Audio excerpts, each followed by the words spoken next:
राजस्थान के दिल जयपुर में स्थित इस किले को भानगढ़ किले के नाम से जाना जाता है।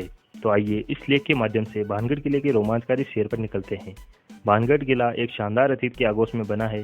भानगढ़ किला 17वीं शताब्दी में बनवाया गया था।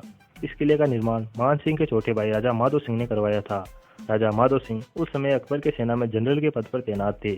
उस समय भानगढ़ की जनसंख्या तकरीबन 10,000 थी। भानगढ़ अलवर जिले में स्थित एक शानदार किला है जो कि बहुत ही विशाल आकार में तैयार किया गया है। चारों तरफ से पहाड़ों से घिरे इस किले में बेहतरीन शिल्प कलाओं का प्रयोग किया गया है।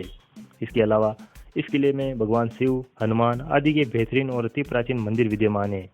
इस किले में कुल 5 द्वार है और साथ साथ एक मुख्य द्वार है। इस किले में मजबूत पत्थरों का प्रयोग किया गया है जो अति प्राचीन काल से अपने यथास्थिति में पड़े हुए हैं। भानगढ़ किला जो देखने में जितना शानदार है उसका अतीत उतना ही भयानक है। आपको बता दें कि भानगढ़ किले के बारे में प्रसिद्ध एक कहानी के अनुसार भानगढ़ की राजकुमारी रत्नावती जो कि नाम के ही अनुरूप बेहद खूबसूरत थी।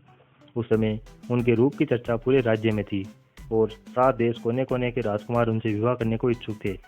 उस समय उसकी उम्र महज 18 वर्ष थी और उनका यौवन उनके रूप में और निखार ला चुका था। उस समय कई राज्यों से उनके लिए विवाह के प्रस्ताव आ रहे थे। उसी दौरान वो एक बार किले से अपनी सखियों के साथ बाजार में निकलती है। राजकुमारी रत्नावती एक इत्र की दुकान पर पहुंची और वो इत्रों को हाथ में लेकर उसकी खुशबू ले रही थी।